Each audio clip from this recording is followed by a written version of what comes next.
लगभग 6 दिन बाकी रहे पर्युषण महापर्व को शुरू होने में। ये साल भर के ऐसे 8 दिन, जिस 8 दिनों के दरमियान कोई भी जीव जो शायद पूरे के पूरे साल के अंदर मंदिर न आता हो या उपाश्रय के अंदर पैर भी न रखता हो, ऐसे जीवों के लिए भी बहुत ही सुंदर आलम्बन बन जाता है। ऐसा शायद बहुत ही रेयरली ऐसा कोई जैन होगा जो पर्युषण महापर्व के अंदर प्रतिक्रमण या परमात्मा की पूजा ये सब कुछ न करता हो। पूरे हमारे साल भर में जो भी ड्रॉबैक्स हो गए, हमको जो जो आराधना करनी थी लेकिन कर नहीं पाए, उन सारी आराधनाओं को प्रैक्टिकलिटी में लेकर के आना, यानी कि पर्युषण महापर्व। कल कुछ ऐसा भाव जगा था किसी का कि पर्युषण महापर्व के अंदर हमारा क्या होना चाहिए, कर्तव्य कैसे किस प्रकार होना, उसके बारे में थोड़ा डिस्कशन करना था। तो आज एक दिन के लिए उपमिति भव प्रपंच कथा को थोड़ा पॉज में रखते हुए आने वाले पर्युषण महापर्व के अंदर हम सब मेंटली रेडी हो जाए, क्या क्या हमको करना है उसके बारे में आज आज डिस्कशन करते हैं। परमात्मा ने बोला हुआ है कि अगर अगर बाई चांस अगर तू सदैया यानी कि हर एक टाइम धर्म करने वाला नहीं बन सकता, तो कदैया बन, यानी कि कभी कभार धर्म करने वाला बन। और अगर तू कदैया भी नहीं बन सकता तो at least at the last step तू बदैया तो बन, यानी कि भादरवा मास में आता हुआ परिशना के अंदर तो तू धर्म कर। बस इससे नीचे हमारे पास कोई और ऑप्शन नहीं। सदैया सदैव धर्म कर पॉसिबल नहीं है, कदैया कभी कभार धर्म कर पॉसिबल नहीं है, तो नॉन नेगोशिएबल भदैया। ऐसा ये भादरवा मास के अंदर आता हुआ ये महापर्व, भले कृष्ण महापर्व अपन बोलते 8 दिनों का है, लेकिन उसका मेन जो हार्द है वो है संवत्सरी। और उसके अंदर भी संवत्सरी का प्रतिक्रमण और उसके अंदर भी क्षमापना का भाव। पूरे केवल 7 दिन दरमियान जो हम प्रतिक्रमण करते हैं, जो हम प्रवचन सुनते हैं, जो हम तपश्चर्या करते हैं, उसका अगर कोई गोल हो तो एकमात्र कि हमारे अंदर क्षमापना का भाव प्रकट हो। मैं अलग अलग अलग चरित्र सुनता हूँ परमात्मा के, अलग अलग महापुरुषों के जीवन के घटनाओं को मैं सुनता हूँ, मेरे कर्तव्यों के बारे में मैं जानता हूँ, गणधरवाद में जानता हूँ, साधु भगवान की समाचारी के बारे में मैं अच्छा वॉइस ब्रेक हो रहा है क्या? मेरे ख्याल से बराबर हो रहा है। साधु भगवंतों की समाचारी के बारे में मैं जानने का प्रयत्न करता हूँ 7 दिनों के अंदर अंदर। पट्टावली के बारे में मैं गुरु भगवंत के मुख से सुनता हूँ। तो ये सब कुछ सुनना जानना इसके लिए है कि ये सब कुछ सुनने के द्वारा मेरे जीव के अंदर क्षमापना प्रकट हो। और जब मैं 8वां शिखर समान जो दिन है, जिस दिन मैं संवत्सरी का प्रतिक्रमण करने बैठूं, उसके पहले मेरे अंदर जितने भी जीवों के लिए क्रोध मान माया लोभ द्वेष कलह वगैरह उत्पन्न हुआ हो, उन सारे जीवों को मेरी द्वारा क्षमापना दी गई हुई हो। और ये सिर्फ मन से न हो, लेकिन अगर हमारे नगर में हमारी संघ में हो तो उनसे फिजिकली मिलने के द्वारा हमारी भावना प्रकट करने के बाद मिच्छामी दुक्कड़म हमारा हो। ये पूरा का पूरा जो पर्युषण महापर्व का कोई भी गोल है तो वो क्षमापना है। लेकिन अभी इतना डिफिकल्ट हमारा हो चुका है क्षमापना के लेवल के अंदर का भी कि मिच्छामी दुक्कड़म अपन इतना ज्यादा बोलना शुरू कर देते हैं, व्हाट्सएप के ग्रुप्स में फॉरवर्ड करना शुरू कर देते हैं, फिर व्हाट्सएप में अनजान लोगों के साथ मिच्छामी दुक्कड़म और अलग से फोटो लिख करके नीचे हाथ जोड़े हुए रहते हैं। ये नाम है मेरा, ये गांव है मेरा, हमारा फैमिली आपको मिच्छामी दुक्कड़म बोलता है। ये सब कुछ कंप्लीटली निरर्थक लगता है। एग्जैक्टली में मिच्छामी दुक्कड़म जो शब्द है उसका मतलब ये होता है मी, इच्छामी और दुक्कड़म, यानी कि इच्छामी यानी कि इच्छा, मी यानी कि उसका विरोधार्थी शब्द हो जाता है, जैसे कि इच्छा अनिच्छा, ऐसे इच्छा मी मिच्छामी यानी कि मैं इच्छा नहीं करता। किसकी इच्छा नहीं करता? तो दुक्कड़म, मैं दुख मुझे जो प्राप्त होने वाला ये कर्म बंध के कारण उसकी इच्छा मैं नहीं रखता, इसका मतलब होता है मिच्छामी दुक्कड़म। लेकिन ये सिर्फ बोलने मात्र से ये चीज फलीभूत नहीं होने वाली, बिकॉज लॉजिकली सोचे ना, बहुत ही इलॉजिकल चीज है। मैंने कहीं पर किसी को मार दिया और फिर मैं ऐसी इच्छा करूं कि मैंने जो उसको मारा हुआ है, अभी उसके फल के स्वरूप में कोर्ट में या जज मुझे किसी भी प्रकार का दंड न दे, ये एकदम फूलिश बात है। भी एक तो मार तो दिया तूने उसको, कोई पकड़ा भी गया तू, तो ऑब्वियसली भी कुछ ना कुछ तो दंड तुझे मिलेगा ना। फांसी मिलेगी या फिर लाइफ इम्प्रिजनमेंट, कुछ ना कुछ तो मिलेगा। उस समय मैं बोलूं मिच्छामि दुक्कडम, तो वो कभी भी उसका लॉजिक बैठता नहीं है। तो परमात्मा के शासन के अंदर ये बात आती है कि कोई भी कर्म बंध जब हमको लगा हुआ हो, तो कर्म बंध कर्म उदय में आने से पहले बीच में अबाधा काल का एक पीरियड होता है, जिसके अंदर अगर हम प्रयत्न करें तो वो पापों को अपने आत्मा से दूर कर सकते हैं, उसके फल की प्राप्ति किए बिना। लेकिन ये तभी होगा जब हमारा मन, वचन और काया से मिच्छामि दुक्कडम बाहर निकले। सिर्फ एक मेकअप की तरह या बाहरी किसी को दिखाने के लिए मिच्छामि दुक्कडम बोला जाए, या मिच्छामि दुक्कडम बोलते समय ये शब्द का जो अर्थ है उसकी भावना हमारे अंदर प्रकट न हो, या बहुत ही एकदम नॉर्मली ग्रुप में 400 लोग हैं, हमने मिच्छामि दुक्कडम भेज लिया, शायद 200-250 लोग को तो हम जानते भी नहीं होंगे, ऐसा मिच्छामि दुक्कडम किसी भी काम का नहीं है। तो इस बार हमारा वो प्रयत्न हो कि पुरुषोत्तम महापर्व के अंदर क्षमापना जो है वो प्रॉपरली हो। दूसरा, जो हम हर एक जना पुरुषोत्तम महापर्व के अंदर जिस चीज के अंदर वो रत रहेगा वो है तपश्चर्या। छोटा मोटा तप तो अपन करेंगे, चाहे मैं एकासना करूं, बैसना करूं या आंबिल करूं या उपवास करूं अगर मेरी शक्ति होगी तो, लेकिन मैं तपश्चर्या करूंगा। सबका ये भाव तो होता है, शक्ति के मुताबिक हमारी तपश्चर्या होगी। अभी सबसे पहले उपवास से शुरुआत करते हैं। सबकी भावना होगी कि एक उपवास या दो उपवास या तीन उपवास इकट्ठा हो तो बेस्ट है, अलग अलग भी हो तो भी कोई प्रॉब्लम नहीं है। तो इस बार हमको 3 उपवास तो करने हैं मिनिमम में, ऐसी भावना हो सकती है। तो इस परिशना महापर्व में थोड़ा डिफरेंट, थोड़ा चेंज करना है। कौन सी तपस्या करेंगे, कितनी बार करेंगे, वो हर एक का अप एंड डाउन चलता रहेगा, हर एक की शक्ति के हिसाब की बात है। लेकिन कैसा तप करेंगे वो बहुत इंपॉर्टेंट है। उपवास शब्द को अगर अपन उसको अगर अपन अलग करें, संधि को अलग करें, तो उप और वास, उप यानी अंतर में, वास यानी कि बसना, अंतर में बसना उसका नाम है उपवास।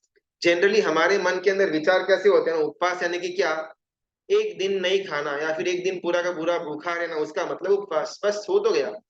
आज सुबह से लेकर के कल सुबह तक मैं कुछ भी नहीं खाने वाला, इनफैक्ट पिछले कल शाम को चौबियार के बाद मैंने कुछ भी नहीं खाया, और अभी अगले दिन सुबह 9 से तक मैं कुछ भी नहीं खाने वाला, उसका नाम है उपवास। अभी इसी से ज्यादा तो क्या ही अपन एक्सपेक्ट करेंगे उपवास के अंदर। लेकिन जो उपवास शब्द का जो मीनिंग है और जो हम लोग भूखा रहने का एक विचार आ जाता है, उसमें कहीं पर भी कोई मेल नहीं खाता। उपवास यानी कि अंतर में रहना, और अपने को उपवास यानी कि क्या, भूखा रहना। तो इसमें अपने को बीच में ब्रिज करना है।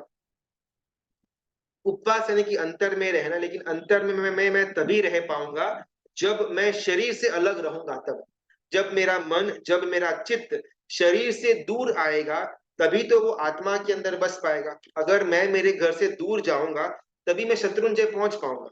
इसी प्रकार का लॉजिक है कि जब जब मैं मेरे शरीर से वॉलंटरीली दूर रहने का प्रयत्न करूंगा, उस समय अगर मैं पुरुषार्थ करूं तो मैं अंतर में बस सकता हूं। उपवास जनरली हमारा ना कभी भी कभी ऐसा विचार नहीं होता, और बहुत प्रैक्टिकली स्पीकिंग तो उपवास के दिन शाम से या कभी कभार दोपहर के बाद ही हमारे मन में एक लिस्ट रेडी हो जाता है कि कल सुबह पारने के अंदर क्या क्या हमको खाने का है, कितने बजे खाने बैठने का है।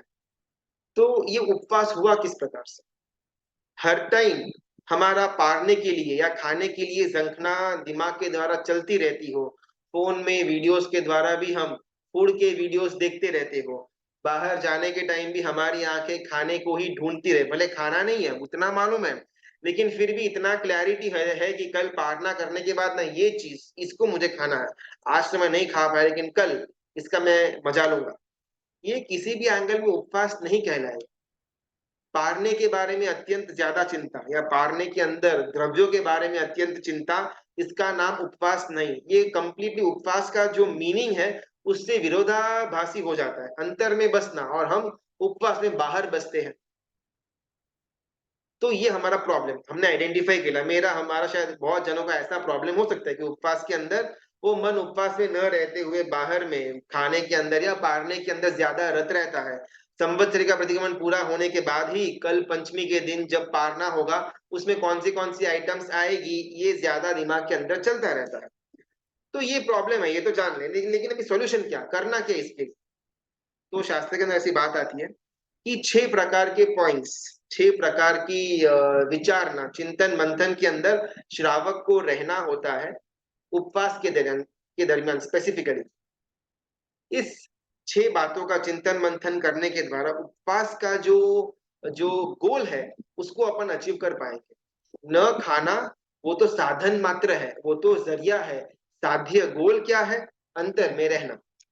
तो ये 6 बात बहुत ही प्रॉपरली इसको अपने को नोट डाउन करने जैसा है। और एटलीस्ट इस बार जो हम परशुराम महापर्व के अंदर उपवास या ऐसा कुछ तपस्या करेंगे तो उसके अंदर इन बातों का चिंतन और मंथन में हमको आगे बढ़ने का प्रयत्न करना जैसा है।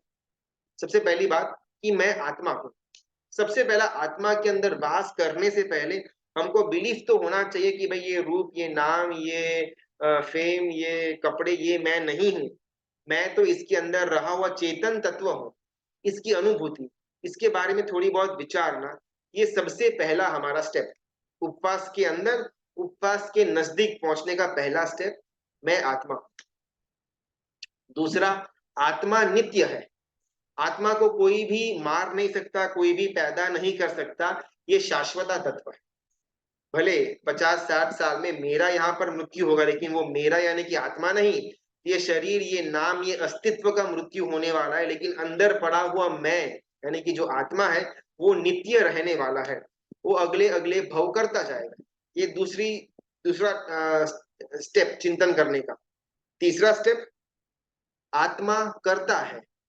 बहुत सारे अलग अलग ये धर्मों के अंदर, अजैन धर्मों के अंदर ना, हर एक धर्म ने उनके उनके अपने अपने भगवान को क्रिएटर माना हुआ है। ये ब्रह्मांड की रचना किसने की? तो ब्रह्मा ने की। ये वर्ल्ड को किसने बनाया? तो जीसस ने बनाया। 7वें दिन में उसने कुछ सूर्य हो गया, ऐसा कुछ तो आता है स्टोरी। या अल्लाह ने पूरा का पूरा ये जो धरती है उसको बनाया हुआ है। तो हर एक धर्म के अंदर वो धर्म के अनुयायी उनके जो भगवान है उनको ही क्रिएटर, उनको ही कर्ता मानते हैं। जो कुछ भी यहाँ पर हो रहा है वो ब्रह्मा विष्णु महेश ही कर रहे हैं। जो भी यहाँ पर हो रहा है वो जीसस ही कर रहे हैं। ऐसा हर एक धर्म में का अपना अपना एक बिलीफ सिस्टम होता है। केवल ये एक जैन दर्शन के अंदर ऐसा कि यहाँ पर कोई करता है ही नहीं। चाहे सबसे श्रेष्ठ तत्व तीर्थंकर परमात्मा, अरिहंत परमात्मा भी क्यों ना हो, वो सिर्फ और सिर्फ तत्वों को दिखाने वाले हैं। पूरे 14 राजलोक का सच्चा स्वरूप हमको समझाने वाले हैं। लेकिन इन 14 राजलोक को तीर्थंकर ने नहीं बनाया, ना ही वो ये 14 राजलोक को गवर्न करते हैं। वो ना ही करता है, ना ही इस चीज को आगे लेकर के जाने वाले हैं। वो तो बस इस चीज को कंप्लीटली जाना हुआ है और वो जानकारी को, वो इंफॉर्मेशन को हम तक पास ऑन करते हैं। तो बात आती है को तो करता कौन? ये बनाया किसने? तो तीसरा वाला ये चिंतन, ये मंथन कि मेरा खुद का आत्मा करता है। मेरे साथ जितनी भी घटनाएं होती है, बाहर की या बाकी के साथ क्या होता है वो अपन साइड में रखते हैं, वो गया तेल लेने।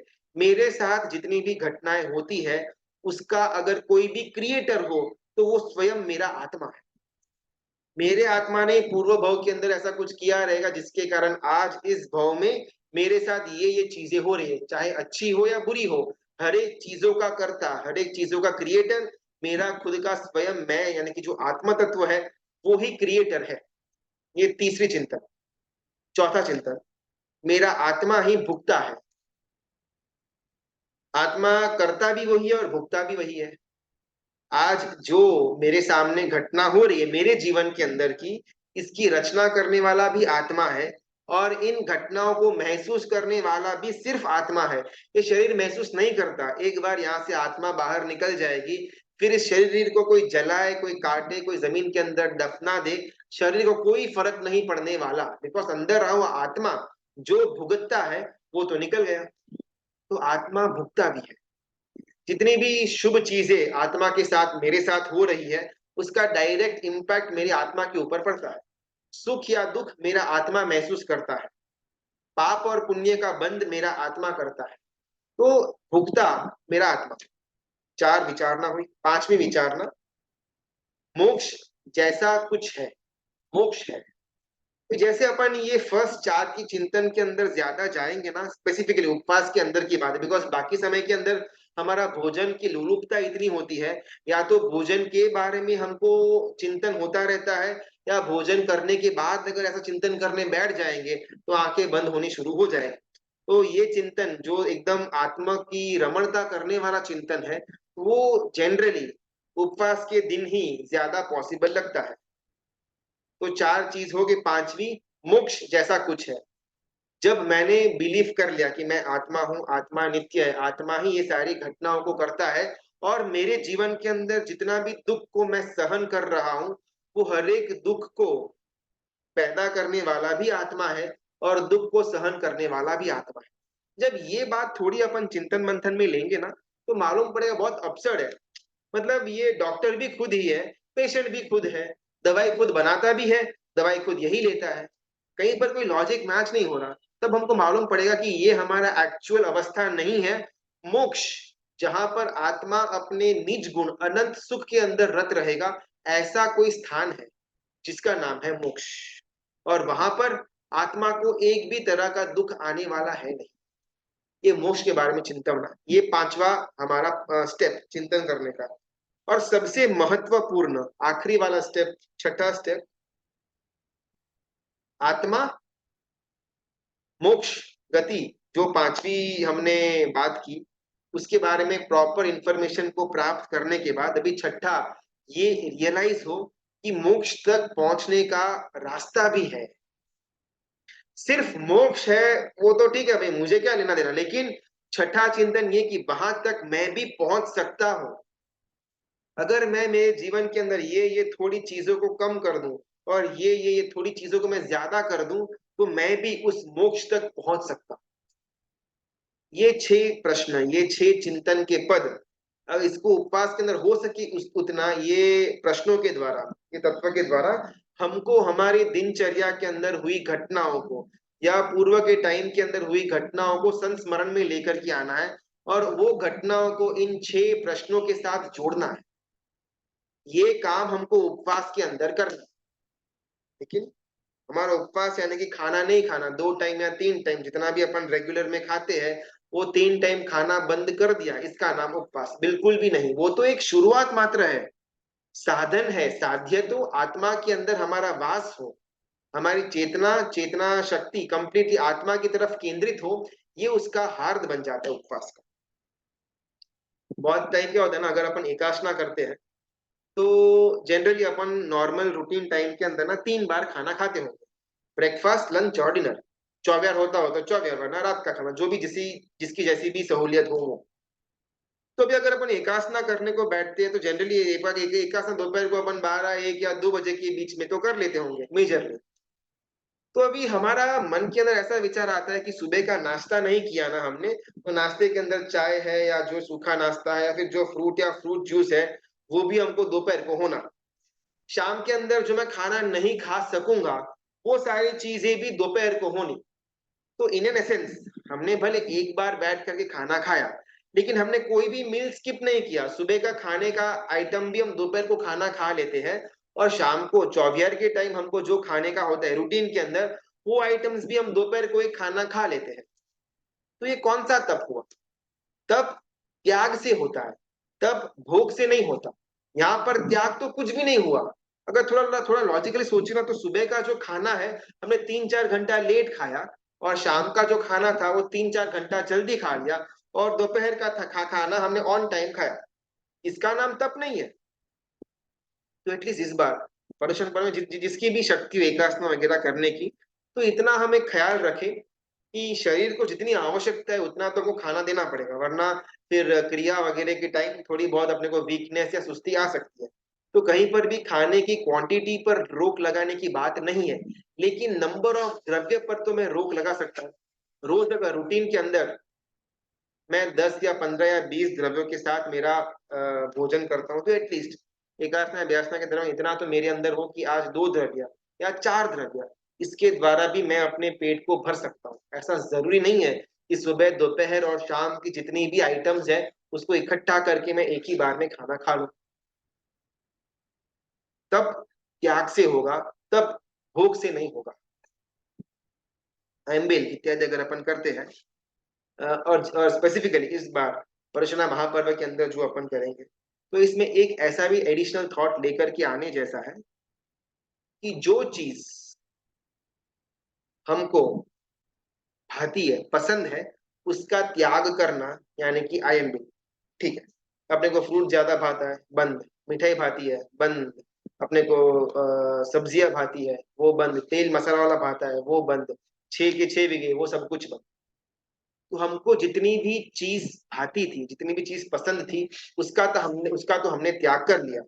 लेकिन उससे भी ज्यादा महत्व की बात ये है कि जो चीज हमको नहीं भाती, उसका सेवन करना। एक बार के लिए जो चीज पसंद है ना, उसका त्याग करना इजी हो जाता है। लेकिन जो चीज पसंद नहीं है, उसका सेवन करना, उसके लिए जबरदस्त मानसिकता चाहिए। तो इस बार आईएमएल के अंदर थोड़ा डिफरेंट करने का प्रयत्न करेंगे। अपने को जो चीज नहीं भाती, वो चीजों का सेवन करने के द्वारा हमारी जो रसनेंद्रिय के ऊपर की जो आसक्ति है, उसको अपन कंट्रोल करने का प्रयत्न करें। दूसरा, आईएमएल के अंदर 6 बीघे का त्याग, ये तो कंपलसरी हो ही जाता है। तो ऐसा क्यों ना अपन विचार करें कि 1 दिन के लिए या फिर 8 दिन के लिए जो अपन आईएमएल करेंगे, तो 8 दिनों के लिए मैं 6 के 6 बीघे त्याग करने की मेरे अंदर ताकत है। लेकिन पारना हो जाने के बाद एक भी बीघे को स्टॉप करने की मेरी ताकत नहीं। इतना ज्यादा ड्रास्टिक डिफरेंस क्यों? ठीक है, नॉर्मल रूटीन के अंदर अपन 6 की 6 बीघे त्याग नहीं कर पाएंगे, वो प्रैक्टिकल भी नहीं है। लेकिन एटलीस्ट अपन प्रयत्न करके कोई एक आधा या कोई 2 बीघे का त्याग तो अपन रूटीन के अंदर कर सकते हैं। और इस भावना के लिए आलंबन आइम्बिल नाम के तप के अंदर से हमको लेना है। इस अवधि में एकासना और बेसना वाले जितने भी, और खास करके श्रावक भाई जो एकासना बेसना वगैरह करते हैं ना, प्रॉब्लम कैसा होता है ना, प्रदर्शन महापर्व के अंदर एक तो काफी ज्यादा कार्यक्रम हर एक संघों के अंदर रखे जाते हैं। पूरा का पूरा शेड्यूल जाम पैक्ड होता है, सुबह से लेकर के संघ के अंदर कोई ना कोई अनुष्ठान, प्रवचन, पूजा पूजन चलते रहते हैं। और बहुत ज्यादा अंश तक श्राविका बहनों को उसके अंदर एक अपना भाग भी लेना होता है। उनकी इच्छा भी है और एकदम सुंदर क्षेत्र है वो। लेकिन फिर मन के अंदर ये थोड़ा सा डर रहता है कि दोपहर के 12:30 साढ़े 12 बजे वो श्रावक भाई आएंगे घर पर एकासना करने के लिए। अभी उनके लिए वो 5-10 आइटम बनाने की बाकी है, तभी आज का प्रवचन अपन मिस कर देते हैं। ऐसा श्राविका बहनों को करना पड़ता है। बिकॉज अगर ऐसा नहीं करेंगे, 12:30 बजे श्रावक भाई घर पर आएंगे एकासना करने के लिए, खाना रेडी नहीं होगा, गया ब्लास्ट। तो हम एज ए श्रावक भाई अगर अपन ऐसा कुछ करते हो, तो ध्यान रखने जैसा है कि हमारी आराधना किसी और को उनकी आराधना करने से रोकती तो नहीं है। इसे तो अच्छा है कि मैं थोड़ा लेट खाऊं, या 2 या 3 द्रव्यों के द्वारा मैं मेरा पेट भर लूं, जिसके कारण बाकी के लोगों को ज्यादा अपनी आराधना से विचलित होना ना पड़े। हमारी आराधना ऐसी हो जो औरों को आराधना में जोड़े, इसका नाम है आराधना। हमारी आराधना ऐसी न हो जो बाकियों को विराधना की तरफ लेकर के जाए। अगर हमारी आराधना के कारण बाकियों को विराधना होती हो, तो हमारी आराधना आराधना नहीं, वो विराधना है। हमारा तब कुछ इस प्रकार का हो कि जिसके अंदर उपवास, आयनबिल, एकाशना, बैशना, थोड़ी बहुत चेंज के साथ इस साल का परशुना पर्व के अंदर हमारा तपश्चर्या हो। दूसरी बात आती है परशुना महापर्व के अंदर प्रवचन का योग। कल्पसूत्र नाम का ग्रंथ, जिसको एवरी ईयर हर एक गुरु भगवान इस पर्व के दरमियान श्रावकों को सुनाते हैं। ऐसी बात भी आती है शास्त्र के अंदर कि अगर इस कल्पसूत्र को एक चित्त होकर के, एकाग्र होकर के अगर 21 बार सुना जाए, तो वो जीव 7वें या 8वें भोग के अंदर मोक्ष को प्राप्त कर सकता है। अपने को ज्यादा इसमें शायद बिलीफ ना बैठे, बिकॉज अपने यहाँ पर सब कुछ ऐसा ही लिंक किया गया है कि कितनी बार यात्रा कर लेंगे तो 7वें 8वें भाव के अंदर मोक्ष, उद्यान में मोक्ष माला पहन लेंगे तो मोक्ष, कल्प सूत्र को सुन लेंगे 21 बार तो मोक्ष। तो अपना थोड़ा बहुत शायद बिलीफ सिस्टम इसमें कम हो सकता है। लेकिन अपने को वो लेवल तक पहुंचना है इस बार प्रवचन के माध्यम से। अपने को कैसा होता है ना, एकदम छोटे जन्मजात से ही अपने को जज बना दिया हुआ, हमने खुद को अपने आप को जज बना दिया हुआ। किसी भी कार्य के अंदर, किसी भी क्षेत्र के अंदर हमारे पास अपना मत रेडी होता है। रास्ते के साइड में बैठा हुआ भिखारी के पास भी 100 पॉइंट्स होंगे कि नरेंद्र मोदी को क्या करना चाहिए। उसका कोई क्षेत्र नहीं है, उसका कोई आगे एक्सपर्टीज भी नहीं है, लेकिन फिर भी वो भिखारी के पास ओपिनियन रहेगा कि मोदी को क्या करना चाहिए। सेम टू सेम अपने पास भी हर एक क्रिया का, हर एक घटना का अपने पास ओपिनियन रहता है। ये प्रॉब्लम कहाँ पर आती है ना कि अपना ऐसा ही विचार, ऐसा ही मानसिकता को लेकर के जब अपन प्रवचन का श्रवण करने के लिए जाते हैं, तो बहुत इजीली हम वहां पर गुरु भगवान के जज बन करके बैठ जाते हैं। आज प्रवचन अच्छा था, कल तो मजा नहीं आया था, कल तो पूरा का पूरा कुछ एकदम टाइम पास ही चल रहा था। आज थोड़ा बहुत ठीक था, थोड़ा बहुत उनका अगर स्पीड कम हो ना तो मजा आ जाए, बाकी इतना कुछ खास दम नहीं है। हमने हमको किसने जज बनाया, किसने हमको गुरु भगवंत का प्रवचन का मूल्यांकन करने की डिग्री हाथ में दी थी? इसके पहले जो उपवास की बात हुई थी उसके अंदर बात आई थी कि मोक्ष भी है और मोक्ष का उपाय भी है। तो ये प्रवचन का योग मेरे मोक्ष का उपाय है। गुरु भगवान चाहे कैसे भी बोल रहे हो, किसी भी स्पीड में बोल रहे हो, किसी भी लैंग्वेज के अंदर बोल रहे हो, लेकिन वो जो बोल रहे हैं वो वितराग परमात्मा की वाणी है, और इस वाणी के द्वारा ही मेरा मोक्ष होने वाला है। मुझे गुरु भगवंत की वाणी, गुरु भगवंत का प्रवचन, गुरु भगवंत के कारण नहीं, लेकिन उनके द्वारा तीर्थंकर मुझसे बातें कर रहे हैं, वो संवेदना प्रकट करवानी है। और हम वहां पर गुरु भगवंत का मार्कशीट लेकर के बैठ जाते हैं। स्पीड बराबर नहीं थी, दृष्टांत बराबर नहीं थे, घटनाओं के अंदर रेपिटेशन बहुत ज्यादा हो रहा था, बिल्कुल भी मजा नहीं आया। एटलीस्ट इस बार का प्रवचन गुरु भगवंत के लिए नहीं, लेकिन हम हमारे लिए सुन। हमको हमारा खुद का मूल्यांकन करना है कि हमारे जीवन के अंदर प्रवचन सुनने के बाद कितना परिवर्तन आया। गुरु भगवान ने चाहे कैसे भी बोला हुआ हो, वो उनका क्षेत्र है, लेकिन जितना भी बोला हुआ है, जो कुछ भी बोला हुआ है, वो परमात्मा की ही वाणी है। उस वाणी के द्वारा मेरे अंदर कितना परिवर्तन आया, ये मुझे खुद का मूल्यांकन करना है। उसका प्रवचन के अंदर ना हमको नितांत समर्पण चाहिए होगा। प्रवचन का योग हमारे अंदर ना बहुत ज्यादा परिवर्तन को लेकर के आने की क्षमता रखता है, लेकिन वो तभी होगा जब हम कंप्लीटली समर्पण के साथ, कंप्लीट एकाग्रता के साथ, फोकस के साथ वो प्रवचन को सुनेंगे। और शास्त्रकार भगवंतों ने भी बहुत ब्यूटीफुली ये प्रवचन जो 8 दिन के होंगे उसका सिलेबस दे दिया। कोई भी गुरु भगवंत अपने ही मन का बोले ऐसा बिल्कुल भी नहीं। हर एक गुरु भगवंत को बाय डिफॉल्ट, चाहे किसी भी पदवी के हो, उनको बोलना तो यही पड़ेगा। हाँ, इसमें कुछ अपना एक्स्ट्रा ऐड करना है तो उनकी लिबर्टी है, वो कर सकते हैं। लेकिन ये जो सिलेबस दिया गया है, ये सिलेबस तो कवर करना ही पड़ेगा। क्यों? बिकॉज ये सिलेबस ऐसा है कि इसको सुनने के द्वारा श्रावकों के अंदर क्षमापना का भाव उत्पन्न हो सकता है, और भवांतर के अंदर मोक्ष की यात्रा स्पीड में हो सकती है अगर इस ग्रंथ को प्रॉपरली सुनाया जाए तो। लेकिन वो सुनने के लिए भी हमारे अंदर ना कुछ पात्रता चाहिए। इस बार का प्रश्न महापर्व के अंदर प्रवचन हमको ये 4 पॉइंट्स को दिमाग में ध्यान रखते हुए सुनना है।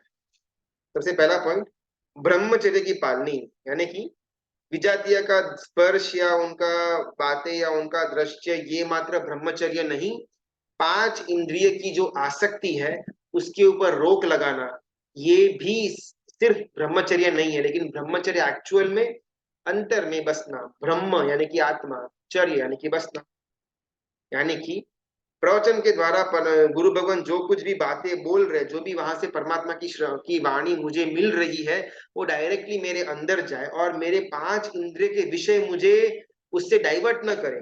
आजकल कैसे जनरली होता है ना, अपन व्याख्यान के अंदर बैठे, प्रवचन के अंदर बैठे हुए हैं, गुरु भगवान सामने से प्रवचन दे रहे हैं, कोई भी एक आदमी पीछे से आता है या नया कोई जाता है ना, तुरंत हमारा मन सिग्नल दे देता है कि देख देख कौन आया हुआ है। हम शायद स्प्लिट सेकेंड के लिए वो आदमी का चेहरा देखेंगे, वो अच्छा ये भाई है, हाँ ठीक है, और फिर वापस हम प्रवचन के अंदर कंटिन्यू। बिकॉज उस समय हमारी आंख की जो लोलुपता है, आंख चक्षु इंद्रिय की जो लोलुपता है, आसक्ति है, उसको अपन कंट्रोल नहीं कर पाते। जरा से एक आधी सेकंड के लिए देख ले तो क्या प्रॉब्लम है? नहीं, प्रॉब्लम वहीं पर है। इस बार का हमारा प्रश्न के अंदर के प्रवचन, ये 4 पॉइंट में से सबसे पहला पॉइंट ब्रह्मचर्य के अंदर है ना। एक बार प्रवचन पूरा हो जाए, फिर संसार के अंदर जाकर के हम इन पॉइंट्स को फॉलो न कर सके, एकदम चल जाएगा, कोई भी प्रॉब्लम नहीं है। लेकिन एटलीस्ट जब जब प्रवचन चालू हो, ये पॉइंट्स का हमको ध्यान रखना। पहला, ब्रह्मचर्य की पालनी, 5 इंद्रिय के विषय, इसमें रस भी आ गया, गंध भी आ गई, श्रवण भी आ गया, आंख भी आ गई, स्पर्श भी आ गया। कोई बाजू वाला आदमी है, बार बार पैर हिला रहा है या उसका पैर हमको टच हो रहा है, वो चीज को गौण करके हमको सिर्फ और सिर्फ वहां पर परमात्मा की वाणी जो सुनाने में आ रही है उसके अंदर मेरा ध्यान केंद्रित हो। हम यहाँ पर उपाश्रय के अंदर बैठ करके प्रवचन सुन रहे हैं, नीचे एकासना की तैयारियां हो रही है, अलग अलग मिठाई की खुशबू ऊपर तक आ रही है, मेरा मन वो खुशबुओं में न जाकर के परमात्मा की वाणी के अंदर स्थिर रहे। और अगर स्थिर नहीं रहता है तो करना पड़ेगा, सबसे पहला लक्षण। बिकॉज अगर ये सब इंद्रिय की आसक्ति में हमारा मन डूबता चला जाएगा और यहाँ पर गुरु भगवंत कल्पसूत्र बोलते जाएंगे, इस प्रकार का सुना हुआ कल्पसूत्र 21 बार हो या 51 बार हो, हमको 7वां भव हो या 70वां भव हो, मोक्ष नहीं दिला पाएगा। ये 8 दिन के अंदर का प्रवचन हमको मोक्ष दिला सकता है। तो इसके लिए तो हमारा फोकस, हमारे अंदर का जो एक मानसिकता है, वो कितनी उच्च कैटेगरी की होनी चाहिए। फर्स्ट डे से ही हमारा ये धारा में आगे बढ़ना का प्रयत्न होना चाहिए। दूसरा पॉइंट, पहला ब्रह्मचर्य रखना, दूसरा परमात्मा के लिए प्रीति बढ़ती जानी चाहिए। जैसे जैसे अपन प्रवचन सुने, जैसे जैसे अपनी पूजाएं होती जाए, जैसे जैसे हमारा स्वाध्याय आगे बढ़ता जाए, हमारे मन के अंदर परमात्मा के लिए प्रीति बढ़ती जानी चाहिए। अभी आज प्रॉब्लम कैसा होता है ना, अपन परमात्मा की पूजा करने जाते हैं फॉर एग्जाम्पल, तो उत्तम द्रव्यों को हम लेकर के जाएंगे, उत्तम केसर है, उत्तम पुष्प है, उत्तम हार है, आभूषण है, जितना भी हमारे पास है आंगी का सामान, वरक वगैरह एकदम उत्तम लेकर के जाते हैं। अभी हमारी जो प्रीति है ना, वो उत्तम द्रव्यों तक ही सीमित हो जाती है। हमारी प्रीति, हमारा प्रेम वो उत्तम द्रव्यों से उठ करके परमात्मा तक पहुंच ही नहीं पाता। मैंने उत्तम वरक चढ़ाया, हाँ वरक तो उत्तम था, लेकिन वो उत्तम वरक भी जिस प्रतिमा, जिस भगवान के ऊपर गया हुआ है, वो इससे भी कई ज्यादा उत्तम है। तो मुझे जितनी प्रीति मेरे शुद्ध द्रव्यों के लिए है, उससे कई ज्यादा प्रीति मुझे परमात्मा के लिए होनी चाहिए। मुझे खुद के ऊपर, मेरे परिवार के ऊपर, मेरे पैसों के ऊपर जितनी प्रीति है, उससे कई ज्यादा प्रीति ये गुरु भगवंत के द्वारा परमात्मा की वाणी जो मुझ पर आ रही, मुझे मिल रही है, उस पर ज्यादा होना चाहिए। बिकॉज ये परिवार, ये पैसा या मेरा घर साथ में नहीं आने वाला, ये परमात्मा की वाणी ही साथ में आने वाली है। तो परमात्मा के लिए हमारा बहुमान भाव कितना बढ़ जाएगा। दूसरा रिक्वायरमेंट ये प्रवचन सुनने के लिए। तीसरा रिक्वायरमेंट, कषाय मंद हो। एटलीस्ट मिनिमम में मिनिमम प्रवचन जब चल रहा हो, वो 1 घंटा 1.5 घंटा तो हमारे मन में कषाय उत्पन्न न हो। हम बैठे हुए हैं प्रवचन के अंदर, थोड़े डिस्टेंस है, बीच में से खाली जगह है, कोई बच्चा अगर बीच में से चल करके चला जाता है, एकदम से हमारे अंदर क्रोध उत्पन्न हो जाता है। कोई पीछे छोटी मोटी आवाज करता है, एकदम हमारे अंदर क्रोध उत्पन्न हो जाता है। कोई वहां पर संघ के अंदर प्रवचन के बाद कोई बोली बोल रहा है, तो हमारे मन के अंदर मान उत्पन्न हो जाता है कि देखा, आज 500 लोगों के सामने मेरा नाम उन्होंने बोला। ये कषाय है, कषाय संसार है। हम प्रवचन के योग के द्वारा, कल्पसूत्र के द्वारा मोक्ष को प्राप्त करने का प्रयत्न कर रहे हैं। संसार नहीं रहेगा तो मोक्ष मिलेगा, कषाय होगा तो संसार बढ़ेगा, मोक्ष दूर होगा। तीसरी रिक्वायरमेंट, एटलीस्ट मिनिमम प्रवचन सुनते समय हमारे मन के अंदर कषाय उत्पन्न न हो, एब्सोल्युटली ना हो। 1 घंटे की तो बात है ना, बाद में जितना भी चिल्लाना है चिल्ला लेना, कोई प्रॉब्लम नहीं है, लेकिन एटलीस्ट वो 1 घंटा 1.5 घंटा मन के अंदर भी वचन और काया से कषाय बाहर न आए, वो तो बहुत नॉर्मल स्थिति है। मन के अंदर भी हमारे कषाय उत्पन्न न हो, वो ज्यादा आवश्यक है। और चौथा रिक्वायरमेंट, स्थानुबंध के साथ हमारी क्रिया हो, यानी कि शुभता वाला अनुबंध।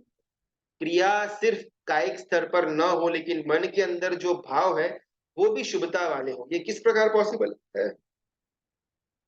तो परमात्मा की जो आज्ञा है, वो आज्ञा के मुताबिक मेरी क्रिया हो। परमात्मा ने जिस प्रकार से प्रवचन सुनने को बोला गया है, सामयिक लेकर के, शुद्ध वस्त्र का परिधान करके, चित्त को एकाग्र रख करके, दृष्टि को एकमात्र गुरु भगवंत के ऊपर फोकस करके, बिल्कुल भी हिलन चिलन किए बिना हमको प्रवचन सुनना है। साथ में नोट है, पेन है, इंपॉर्टेंट पॉइंट्स को नोट कर रहे हैं, ये पद्धति है। अपन आए, आधा घंटा के लिए फोन बजता है, मैसेज आता रहता है, अपन कभी कभार मैसेज देखते हैं, कभी कभार बाजू वाले के साथ कुछ चटर पटर अपनी चल रही है। ये प्रवचन सुनने का सिस्टम बिल्कुल भी नहीं है। चौथा पॉइंट, स्थानुबंध, शुभ अनुबंध के साथ परमात्मा की आज्ञा के मुताबिक हमारा वो प्रवचन सुनने का योग हो। ये चार चीजों के साथ साथ इस साल का हम कल्प सूत्र का श्रवण करें, ऐसा एक पुरुषार्थ करने जैसा है।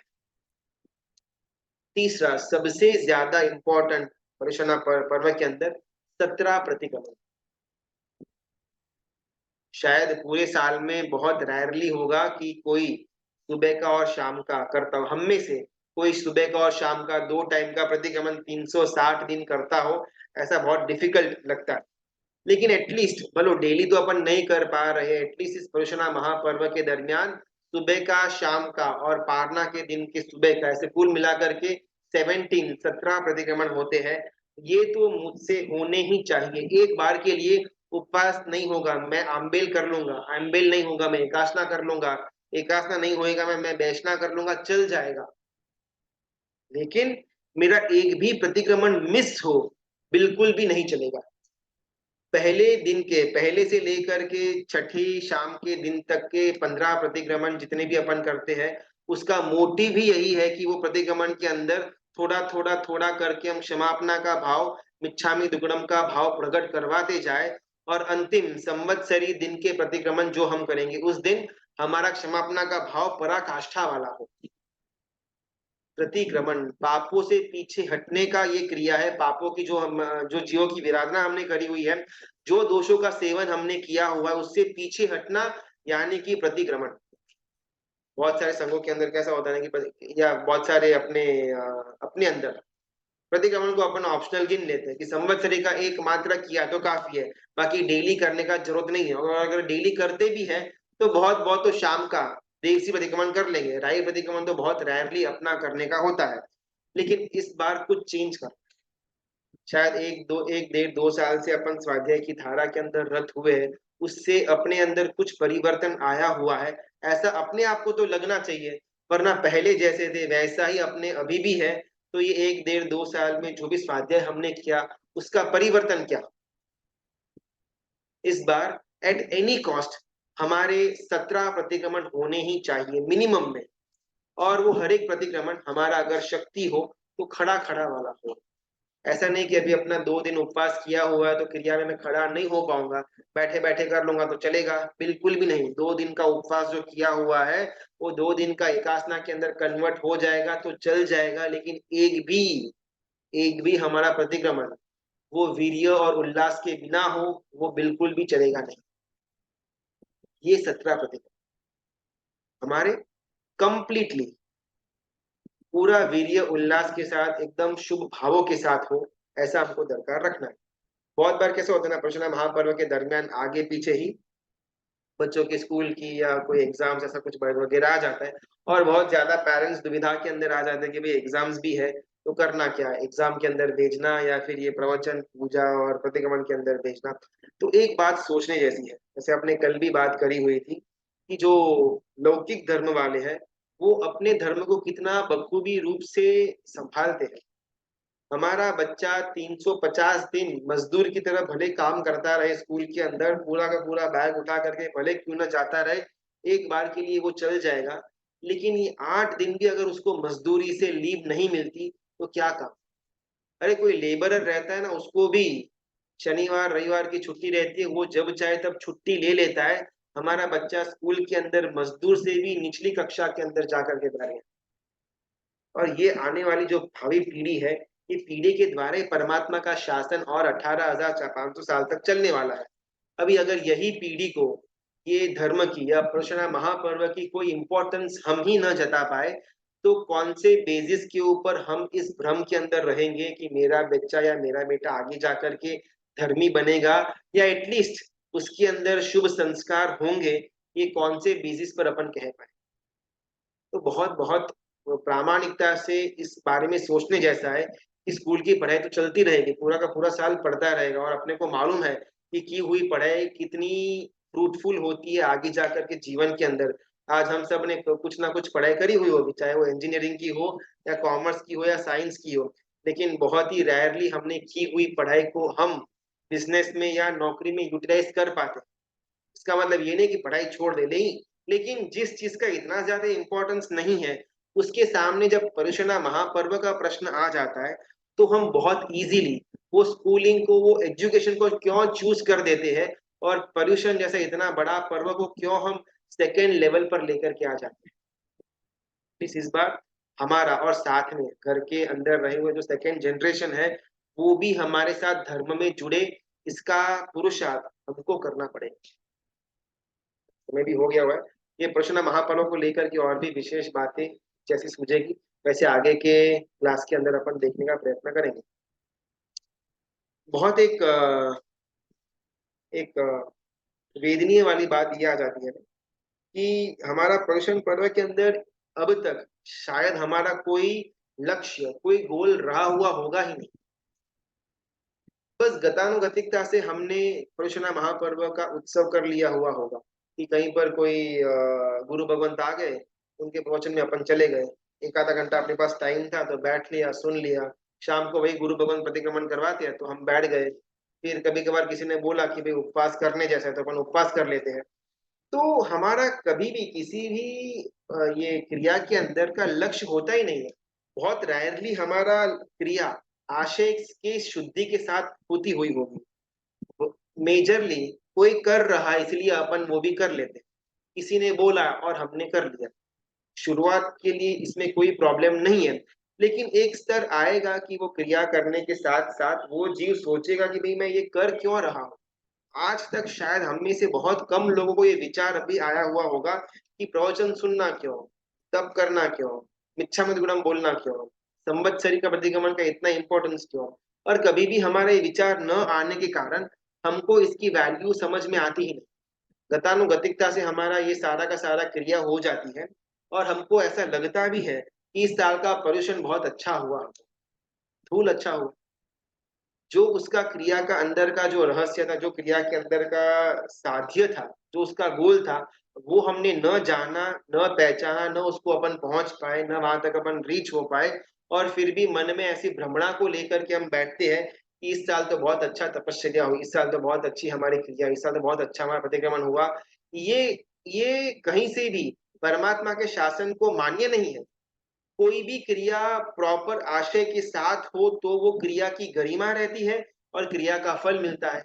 हमारे यहाँ पर पूरे के पूरे जीवन का जो सबसे इंपॉर्टेंट पर्व पुरुषना महापर्व, उसके अंदर भी संवत्सरी का दिन, उसके बारे में हमारे पास कोई भी आशय की शुद्धि नहीं। एटलीस्ट इस बार पुरुषना महापर्व के अंदर जितनी भी क्रियाएं हम करें वो शुद्ध आशय के साथ वाली हो, ऐसी हमारी इच्छा होनी चाहिए। मिच्छा में दुक्कड़म का एक अर्थ, हाँ मिच्छामि दुक्कडम, ये शब्द को ना अपन स्प्लिट करते हैं। मी वो अलग हो जाएगा, इच्छामि वो एक शब्द रहेगा, और दुक्कडम। तो कुल यहाँ पर तीन शब्द आ जाते हैं, मी, इच्छामि, दुक्कडम। तो सबसे पहले इच्छामि जो शब्द है उसका मतलब होता है कि इच्छा, मेरा अंदर का डिजायर। तो इच्छामि खमा समणो, इच्छा कारण संधि समो, मेरी इच्छा इच्छा इच्छा। और आगे जो मी आता है वो इच्छा का जो अर्थ है उसको विरोध कर देता है। यानी कि इच्छा, अनिच्छा, आगे अन आ गया और फिर इच्छा आई, तो इच्छा का ऑपोजिट होता है अनिच्छा। इसी प्रकार इच्छामि का ऑपोजिट होता है मिच्छामि। यानी कि मैं इच्छा नहीं रखता।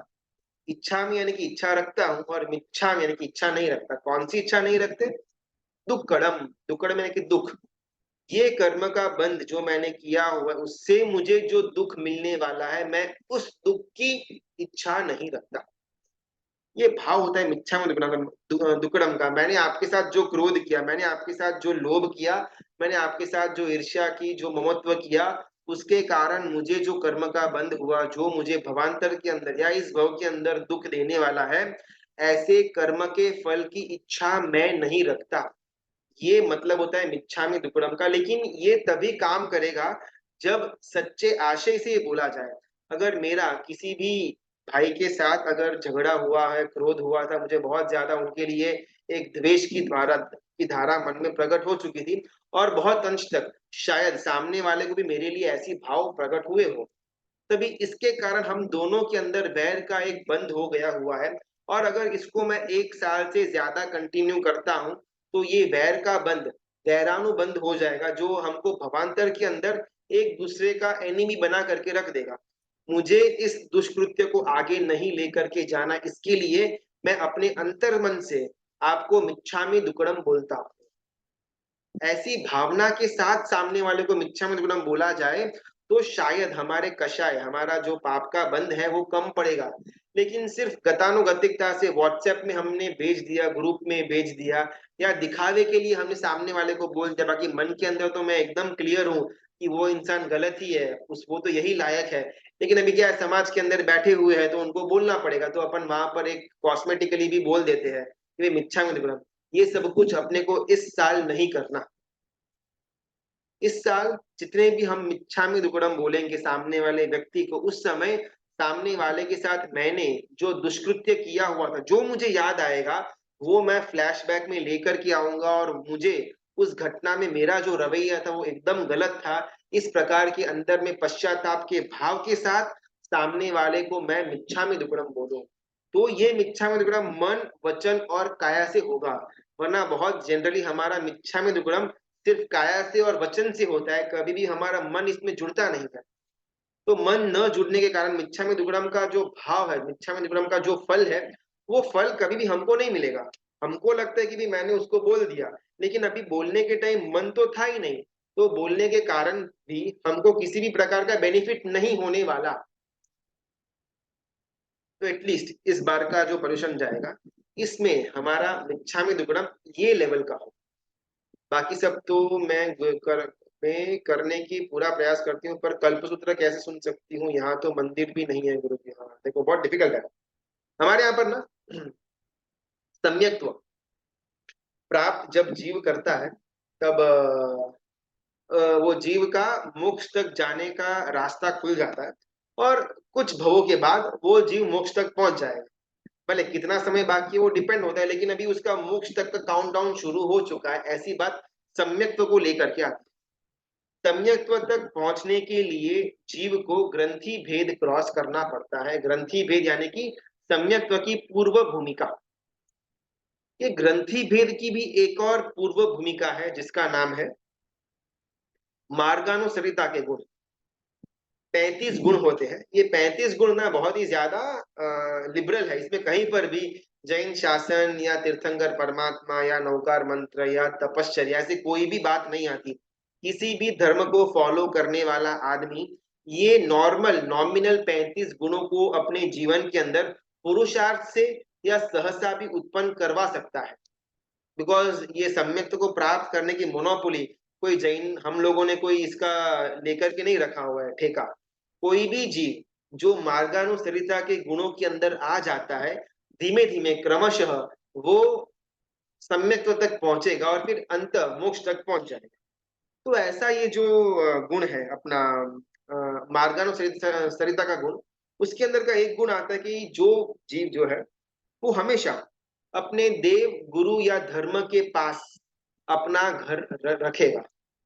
जहां पर मेरे देव हो, यानी कि जहां पर मेरा जिनालय हो, कोई भी मेरे संघ का जिनालय हो, जहां पर मेरे गुरु का आवागमन होता हो, और जहां पर धर्म करने की अनुकूलता मुझे मिलती हो, उस जगह पर श्रावक को घर लेना चाहिए। ऐसी बात मार्गानुसरिता के गुणों के अंदर आती है।